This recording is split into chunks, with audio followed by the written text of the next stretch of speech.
दर्शकबिन नमस्कार अनि हार्दिक स्वागत गर्न चाहन्छु सम्पूर्ण मिडियामा। दर्शकबिनहरू यतिखेर हामीहरू पुण्य गौतमको साथमै छौँ, किनभने पछिल्लो समयमा जसरी कुलमान घिसिङको समय सकिनै लाग्दाखेरि कुलमान घिसिङलाई हटाउने भनेर चौतर्फी कुराकानी आइरहँदाखेरि पछिल्लो समयमा पुण्य गौतमले यस विषयमा आफ्ना आवाजहरू बुलन्द गराइराख्नु भएको छ र पुण्य गौतमले यतिखेर के भन्दै हुनुहुन्छ र के भन्न चाहनुहुन्छ। जुन पछिल्लो समयमा जसरी कुलमान घिसिङलाई हटाउन थालिँदै गर्दाखेरि उहाँलाई चाहिँ सामाजिक सञ्जालबाट एक प्रकारले नियुक्ति दिइसकिएको छ र यस विषयमा विभिन्न ठाउँबाट विभिन्न किसिमका टिका टिप्पणीहरू आइरहेका छन् र यस विषयमा थप कुराकानी गर्नका लागि हामीहरू आज पिएचडी स्कलर एवं समाजसेवी पुण्य गौतमसँग जोडिने कोसिस गरेका छौँ। सुरुमा उहाँलाई स्वागत पनि छ।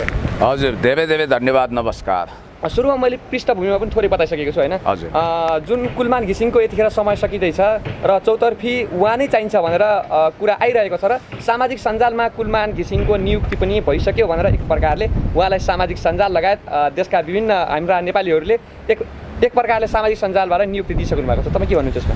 एकदम स्वाभाविक हो। कुलमान घिसिङज्यू जस्तो सुयोग्य प्रशासक नेपाल विद्युत प्राधिकरणको कार्यकारी निर्देशक रूपमा पुनः 4 वर्षको लागि उहाँको पदावधि सेवा अवधि थपिनुपर्छ भन्ने पक्षमा पुण्य गौतम तपाईँ हामी सबैले आवाज बुलन्द गरेका छौँ र मलाई आशा भरोसा विश्वास छ सामाजिक सञ्जाल जनजनमा मात्रै होइन, हरेकको हृदयको गमलामा फक्रिएको गुलाब जस्तो हुनुभएको आफ्नो कामको कारण प्रतिष्ठित हुनुभएका आदरणीय कुलमान घिसिङज्यूलाई यो देशभक्त समाजवादी सरकारले पुनः 4 वर्षको लागि कार्यकारी निर्देशकमा पदावधि थपेर पुनर्नियुक्ति दिएर एउटा नयाँ इतिहासको रचना गर्ने मौका दिनेछ।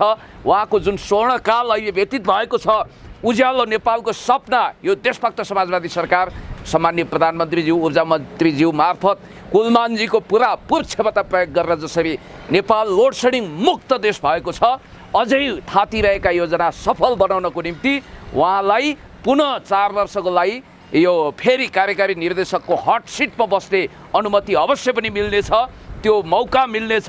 मैले त उहाँलाई टेलिफोन गरेर अग्रिम बधाई शुभकामना दिइसकेको छु। होइन, उहाँ पदको लोभी होइन, उहाँ त एकदम विशाल हृदय बोकिरहनु भएको छ र उहाँले त मैले मेरो कार्यकाललाई सफल गराएँ, मौका पाएँ भने थप काम पनि गर्छु भन्ने आकाङ्क्षा राख्नु भएको छ।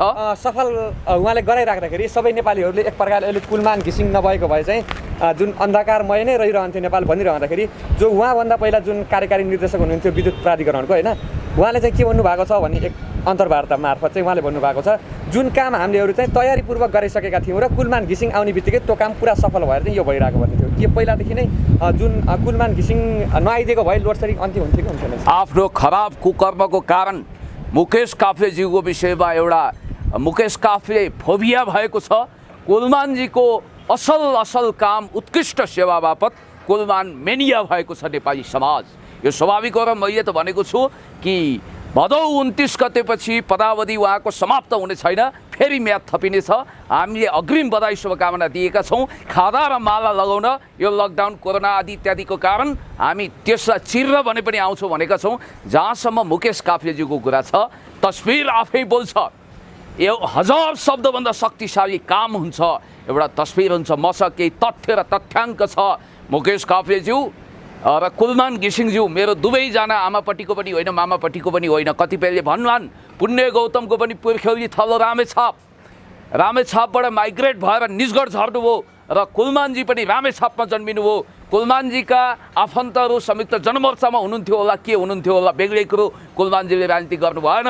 त्यसकारण पृष्ठभूमिको आधारमा पनि थाकथलोको आधारमा पनि पुण्य गौतमले कुलमानजीको पक्ष लियो भनेर कसैले नसोचुन्, किनभने कामको आधारमा देशको पक्षमा, जनताको पक्षमा, विकासको पक्षमा अनि विद्युत सुधारको पक्षमा, चुहावट विरुद्ध, भ्रष्टाचार विरुद्ध, कमिसन विरुद्ध कुलमानजीले गरेका महान कामको स्तुति मैले प्रशंसा गरेको हुँ र आज त धेरै मान्छेको मुख खुलेको छ। जतिखेर कुलमानजीलाई बलिको बोको बनाउने गरी षड्यन्त्र गरिएको थियो, मिनेन्द्र रिजाल लगायत अनगिन्ती काङ्ग्रेस सांसदहरूले घेरा हालिरहेका थिए, त्यतिखेर छाती ठोकेर 1 वर्ष अगाडिको मेरो कतिपय भिडियो पनि भाइरल भइरहेको छ। डेडिकेटेड फिडरको नाममा जसरी एउटा खेलोमेलो चलेको छ, पेलपाल जेलजाल ठेलठाल गर्ने कोसिस चलेको छ त्यो विरुद्ध सबैभन्दा बुलन्द आवाज मुखरित गर्ने भनेको पुण्य गौतम हो भन्ने कुरा तपाईँलाई थाहा छ। तपाईँले आवाज बुलन्द गराइराख्दाखेरि यतिखेर चाहिँ देशमा प्रधानमन्त्री पनि कम्युनिस्ट सरकारकै हुनुहुन्छ र तपाईँ पनि एउटा कम्युनिस्टको चाहिँ युवा नेता हुनुहुन्छ। यतिखेर प्रधानमन्त्री केपी शर्मा ओलीले पनि कुलमान घिसिङलाई चाहिँ नरुचाइराखेको भन्ने पनि कुरा आइरहेको थियो। के हो यो? कसले भन्यो? चाणक्य बुद्धि भएको हाम्रो सम्माननीय प्रधानमन्त्रीज्यूलाई लडतरो बुद्धिका मान्छेले चिन्न सक्दैनन्। 11th आवरमा अहिले पानी चिम्लिएको छैन। 11th आवरमा तपाईँलाई थाहा छ सम्माननीय प्रधानमन्त्रीज्यूले युनिफायर किङ पृथ्वीनारायण शाहको पनि इतिहास राम्रोसँग पढ्नुभएको छ। जनताले विराज बखती मन पराएनन्, जनताले कालु पाडे मन पराए। मैले त विराज बखती मन पराएको तर पनि कालु पाडेलाई काजी दिएँ भनेर भन्नुभएको थियो। कामको आधारमा right man in right place हुनुपर्छ भनेर सम्माननीय प्रधानमन्त्रीज्यूले 11th आवरमा कुलमानजीको पदावधि थप्नुहुनेछ, सेवावधि थप्नुहुनेछ। किन थप्नु पर्यो कुलमानजीको पदावधि सेवावधि? अब म केही तथ्य र तथ्याङ्क पेश गर्न चाहन्छु मुकेशजी। तपाईँप्रति मेरो आग्रह दुराग्रह होइन, तर के आधारमा तपाईँ असफल हुनुभयो, कुलमानजी सफल हुनुभयो, म क्रिस्टल क्लियर पिक्चर छर्लङ्गै राखिदिन चाहन्छु। तथ्य र तस्बिर आफै बोल्छ भन्ने कुरा स्पष्ट हुनुहोस्। नम्बर 1, त्यतिखेर 24 घन्टामध्ये 18 घन्टा देश लोड सेडिङको समुद्रमा डुब्थ्यो, अँध्यारो सुरुङमा जाकिन्थ्यो। अहिले झिलिमिली नेपाल भएको छ, उज्यालो नेपाल भएको छ। अनि बिजुली भनेको त सबै समृद्धिको लाइफ लाइन हो नि त।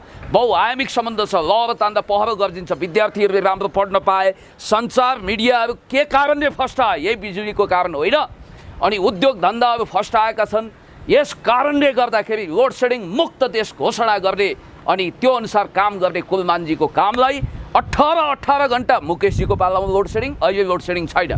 मुकेशजीको पालामा अथवा त्योभन्दा पूर्ववर्ती अर्जुन कार्कीहरूको पालामा त्यतिखेर बिजुली आएको कुरा तपाईँहरूको समाचारको हेडलाइन बन्थ्यो। अहिले लोड सेडिङ भयो भने समाचार बन्ने अवस्था आएको छ। कसको कारण? कुलमानजीको महान कामको कारण। जस्तै लोड सेडिङ हटे पनि जुन कुलमान घिसिङको चाहिँ जुन कामको क्रममा चाहिँ अहिले चाहिँ त्यति धेरै विद्युतका विकासका लागि चाहिँ कामहरू भइरहेका छैनन् भन्ने पनि एउटा मुकेशजीको चाहिँ एउटा तर्क थियो नि। वाहियात कुरा हो उहाँको। मुकेशजीको नारद कोही पनि भन्नु पर्दैन। र म तपाईँलाई यति कुरा स्पष्ट रूपमा भन्न चाहन्छु, जस्तो काम के भयो त अब तस्बिर म तपाईँको सामु राख्छु। उहाँको कुरा के छ भन्दाखेरि जति मेरो कार्यकालमा भएको थियो तर त्यो चाहिँ अहिले उहाँले चाहिँ छुँदै छुनु भएन विकासका लागि चाहिँ। नाङ्गो हावामा तरबार चलाएर बादबहादुरी गर्नेहरूको विषयमा मलाई धेरै कुरा भन्नु छैन। हो खुल्ला प्रतिस्पर्धाबाट छानिए म ठुलो मान्छे भन्ने उहाँलाई अहङ्कार होला, अहङ्कारले फुलेर हुनुभएको होला। तर म केही तथ्याङ्क दिइन्जेल तपाईँ मौन धारण गर्नु होला। 2 मिनटभित्र म सिद्ध्याउँछु। नम्बर 1, 35 अर्ब घाटामा थियो मुकेशजी र उहाँभन्दा अगाडिका कार्यकारी निर्देशकको पालामा नेपाल विद्युत प्राधिकरण। कुलमानजीले सबै ऋण चुक्ता गरेर 11 अरब नाफामा नेपाल विद्युत प्राधिकरणलाई लगिदिनु भयो। यो तथ्याङ्कले के साबित गर्छ भने कुलमानजी सुयोग्य प्रशासक हो, टेक्नोक्राट मात्रै होइन, राम्रो म्यानेजर पनि हो भन्ने कुरो स्पष्ट हुन्छ। उहाँ इन्जिनियर मात्रै होइन, प्रशासक पनि, कमान्डिङ पावर भएको स्वच्छ प्रशासक हो भन्ने कुरोको प्रमाण त्यसले पेश गर्छ। दोस्रो कुरो, त्यतिखेरको कुरा म तपाईँलाई भन्न चाहन्छु, 9 अर्ब रुपियाँको विद्युत चुहावट हुने रहेछ। धन्दा सेठहरू, माफियाहरू, जल माफिया, विद्युत माफियासँग सेटिङ गरेर मिटिङ गरेर घुम्ने बेचपातीको अन्धो मान्छे भएर गजदम्ब परेर जगर सेट भएर त्यतिखेर त्यो अपराध गरिएको रहेछ। अहिलेको तथ्याङ्क हेर्नुहोस्, चुहावट ठ्याम्मै छैन, छँदै छैन। अनि त्यतिखेर 3 अर्ब कमिसन, जनता मरेको मरे 3 अर्ब कमिसन नेपाल विद्युत प्राधिकरणभित्र बाँडिन्थ्यो। अहिले कमिसन शून्य छ, छैन, छँदै छैन। अनि त्यसपछि अर्को कुरा तपाईँलाई थाहा छ कि त्यतिखेरको अवस्थामा मैले प्रतीकात्मक रूपमा भने, जब लोड सेडिङ भइरहेको हुन्थ्यो कुनै घरमा चोर पस्यो, कालो वर्णका अफ्रिकनहरूभन्दा पनि काला तेल लगाएका चोर पसेर चुक घोप्टिएको औँसीको कालो अन्धमुष्टि रातमा पसे, घरमा लटीपटी पारेर हिँड्न थाले भने तेल लगाएका हुन्थे। पुलिसले एक ट्रक पुलिसले घर घेरे पनि त्यो चोर पक्रिन सकिँदैन थियो। खिस्सा हाँसेर सेतो दाँत देखायो भने चाहिँ पक्रिन सकिन्थ्यो, किनभने लोड सेडिङ थियो। चोर कालो रातमा काला चोरहरू त भाग्न सक्थे, हाँसे भने चाहिँ दाँतको आधारमा सम्म पक्रिन सक्थ्यो है। तर अहिलेको अवस्था हेर्नुहोस्, झिलिमिली छ, सिसिटिभी चलिरहेको छ, चोर कहीँ उम्किन पाउँदैन। 10 दिन, 5 दिन, 2 दिन, कति दिनमा करापझ्याप हुने अवस्था छ। र यस कारणले त्यतिखेर इलेक्ट्रोनिक सामानहरू मगाउँदा कति घपलाबाजी भएको थियो। इन्भर्टरवालाले करोडौँ अरबौँको कमिसनको खेल चलाएको कुरो पनि तपाईँलाई थाहा छ। त्यस कारणले गर्दाखेरि यिनै योगदानको कारणले उहाँका थाती रहेका केही ड्रिम प्रोजेक्टहरू असल असल योजना जस्तो कि कुलमानजीले मसँगै भन्नुभएको छ भूमिगत तारहरू बिछ्याउनु छ, कति ठाउँमा बिछ्याइसक्नु भएको छ, त्यो काम सम्पन्न गर्न बाँकी छ। ट्रान्समिसन लाइनहरू सुधार गर्न बाँकी छ, कति केबीको ट्रान्समिसन लाइन अब सुधार गर्नुपर्ने होला। ट्रान्समिटरहरू गजब गजब राख्न बाँकी छ। तपाईँलाई एउटा स्मरण गराउन चाहन्छु, मुकेश काफ्लेजीको पालामा मेरो घर छेउको मिटर पड्किँदा, ट्रान्समिटर पड्किँदा 3 दिन अँध्यारोको समुद्रमा हामी डुब्नु पर्यो। तर कुलमानजीको पालामा पनि नपड्किने होइन, पड्किन्छ, तर 1 घन्टामा आएर मर्मत सम्भार गरेर 2 घन्टाभित्र बत्ती आएको छ। त्यस कारणले गर्दाखेरि अहिले काम पनि फटाफट भएको छ, र पोहोर साल संसदमा केही धन्दा सेठहरू, केही अपराधीहरूले त्यतिखेर म तपाईँलाई स्पष्ट रूपमा भन्न चाहन्छु, डेडिकेटेड फिडरको नाममा कुलमानजीले 9 अर्ब घपलाबाजी गर्नुभयो भनेर वाहियात आरोप लगाए। त्यति मात्रै होइन, एउटा टाट पल्टिएको जमिनदार जस्तो भएको आरोप चाहिँ केका लागि लगाइएको थियो म भन्छु तपाईँलाई। जमिनदार, टाट पल्टिएको जमिनदार जस्तो भएको, बडा बडा भूत बङ्गला जस्तो महल लिएर अहिले पत्रिका नबिक्ने एउटा तथाकथित नम्बर 1 अखबारले त्यतिखेर कुलमानजीले बल्ब खरिद गर्दा भारतसँग सेटिङ गरेर करोडौँ रुपियाँ घपलाबाजी गरेको, घुस खाएको भन्ने, कमिसन खाएको भन्ने झुट्टा अफवाह फैलायो। कुलमानजीले भावुक भएर यो देशमा असल गर्नेको भलो हुँदो रहेछ भनेर जब उहाँले भन्नुभयो, च्यालेन्ज गर्नुभयो, यदि म गलत छु भने खुल्ला मञ्चमा फाँसीमा लड्किन तयार छु भन्ने बित्तिकै जनताले साथ दिए। झुटो सूचना तिलको पहाड जस्तै समाप्त भएर गयो, वर्षायामको पानीको फोका जस्तो समाप्त भएर गयो। त्यस कारणले गर्दाखेरि right man in right place हुनुपर्छ, कुलमानजी नै हुनुपर्छ। अब यदि कारणवश चाहिँ सरकारले चाहिँ नियुक्ति गरेन भने चाहिँ के हुन्छ? होइन, म त्यस्तो हाइपोथेटिकल कुरा गर्न चाहन्न। कारणवश यति चाहिँ नगरेको खण्डमा होइन, तपाईँलाई एउटा कुरा के भन्न चाहन्छु भने आकाश खस्यो भने के हुन्छ, धरती फाट्यो भने के हुन्छ, सुनामी आयो भने के हुन्छ भन्ने प्रश्नको जवाफ मसँग छैन। त्यस खालको म त 100% विश्वस्त छु कुलमानजी नै हुनुपर्छ भन्ने पक्षमा छु। त्यस कारणले गर्दाखेरि खिर्राको बोटमा जाइफल फलेन भने के हुन्छ, अथवा बिरबलको खिचडी पाकेन भने के हुन्छ भन्ने कुराको जवाफ मसँग छैन। र मैले तपाईँलाई यति कुरा स्पष्ट गरिदिएँ कि कुलमानजीकै रिअपोइन्टमेन्ट हुन्छ, बरु 4 वर्षपछि उहाँले सुयोग्य उत्तराधिकारी तयार गरेर यो देशको पक्षमा, जनताको पक्षमा धेरै ठुलो कन्ट्रिब्युसन गर्नुहुन्छ। अहिले उहाँ स्वर्णकाल व्यतीत गरेर 4 वर्ष अवधि व्यतीत गर्नुभयो, अब हिरककाल हुन्छ, हिरा जस्तो हुन्छ।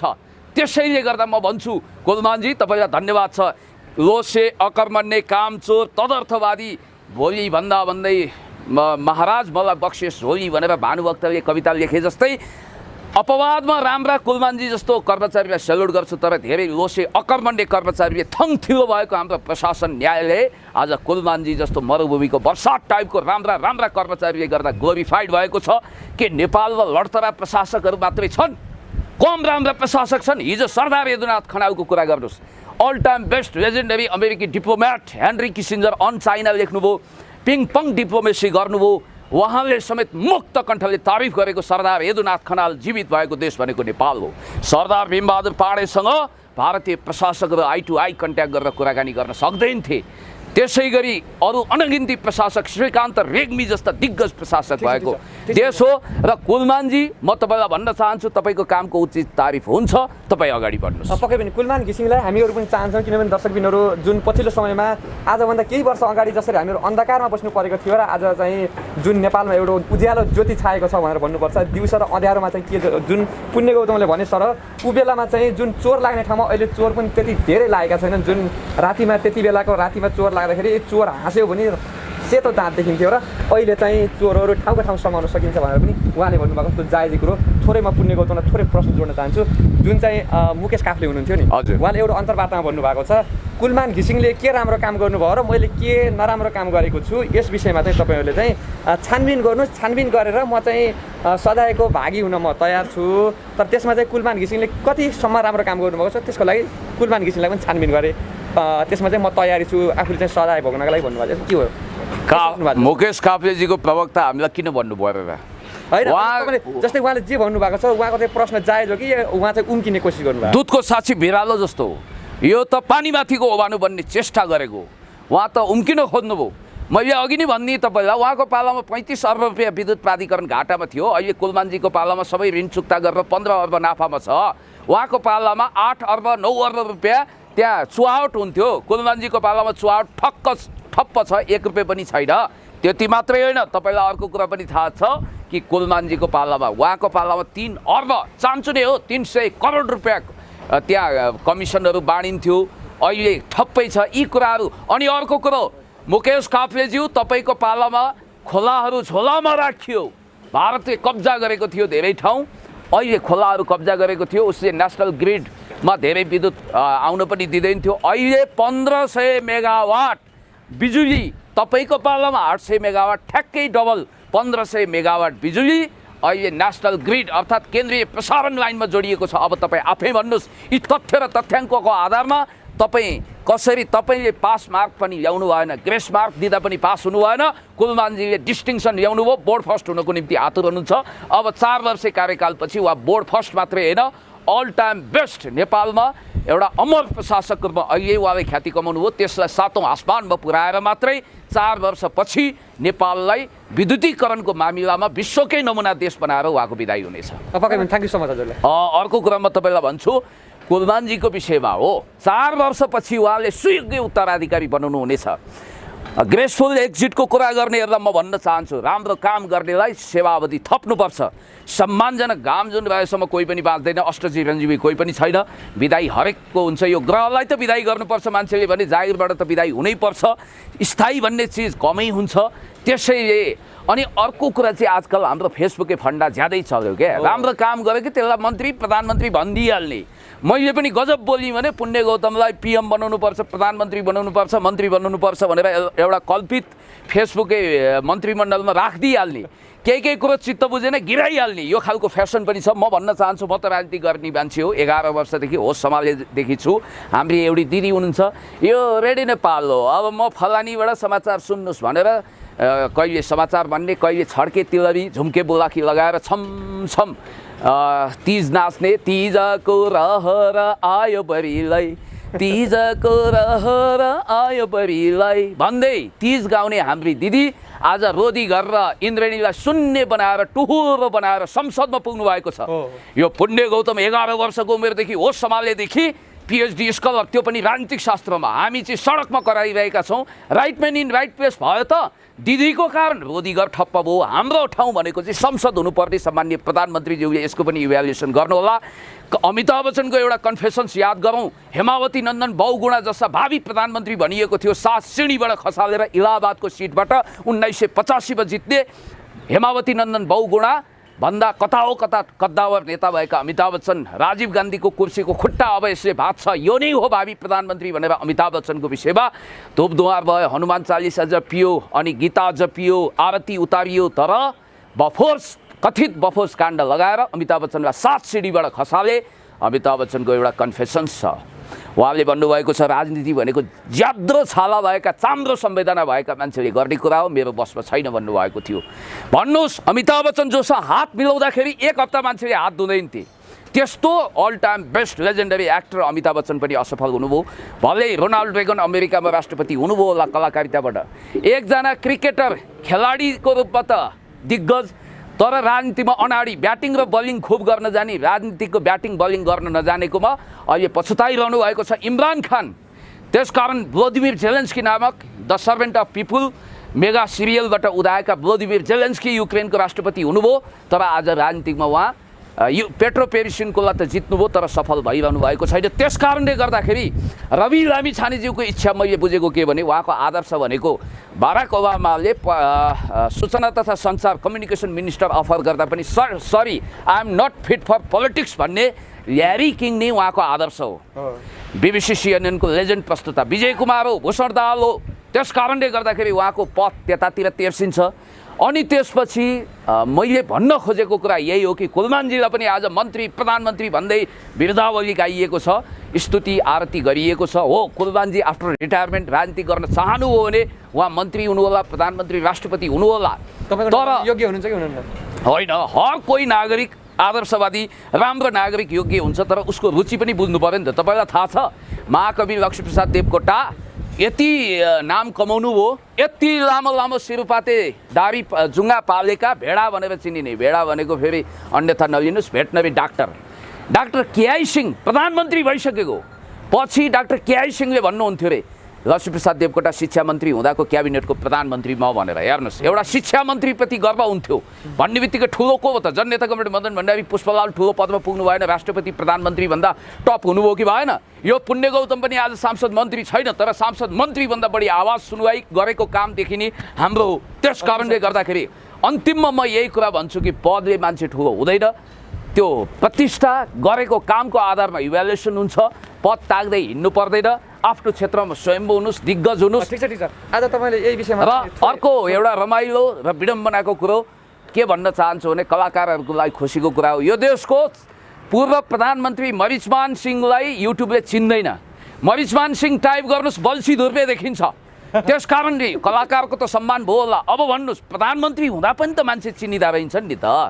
सम्माननीय प्रधानमन्त्रीज्यू भाग्यमानी हुनुहुन्छ, त्यो अर्थमा पूर्व प्रधानमन्त्री कतिपय भाग्यमानी हुनुहुन्छ। त्यसकारण अन्तिममा म यही कुरा भन्छु कि कुलमानजी कुनै धन्दा सेठ गल्लावालहरूको प्रभावमा पर्नु भएन, वा कमिसनको रफू चक्करमा नपरिकन यो देशलाई कल्पना पनि तपाईँ गर्न सक्नुहुन्न थियो। लोड सेडिङ मुक्त बनाइदिनु हो। थातिरहेका ड्रिम प्रोजेक्टहरू सफल बनाउन उहाँलाई प्रेरणा मिलोस्, म यही शुभकामना व्यक्त गर्छु। म गायक होइन, बोरा च्यातिए जस्तो आवाज छ, बाथरुम सिङ्गर पनि होइन।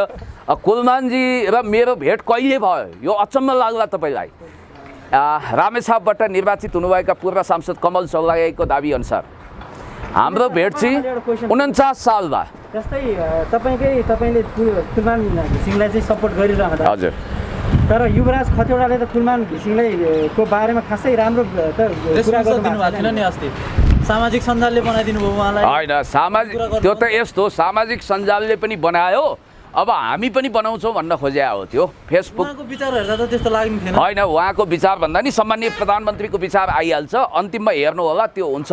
र मैले कुलमानजीलाई कमल चौलागाईजीको डेरामा 49 सालमा उहाँको पिताजीसँगै भेटेको रहेछु भन्ने कुरो अहिले थाहा भयो। त्यतिखेर मलाई थाहा थिएन। मैले होस सम्हालेदेखि मैले एकदमै भेटेकै थाहा पाएको भनेको चाहिँ उहाँ चिमे परियोजना सफल गरेर नेपाल विद्युत प्राधिकरणको 3rd इन कमान्ड हुनुहुन्थ्यो। त्यतिखेर भेटेर सायद कुलमानजी कार्यकारी निर्देशक हुनुपर्छ नेपाल विद्युत प्राधिकरणको भनेर ऊर्जा मन्त्रीको कान फुसफुसाउने मान्छेमध्ये, लभिङ गर्ने मान्छेमध्ये यो पुण्य गौतम पनि एउटा होला।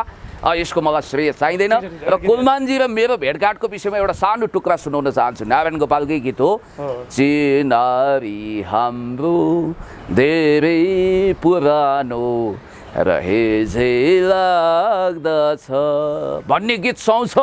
मुसुक्क हाँस्नुभयो, थम्बेलमा राख्ने के अरे हाइलाइट।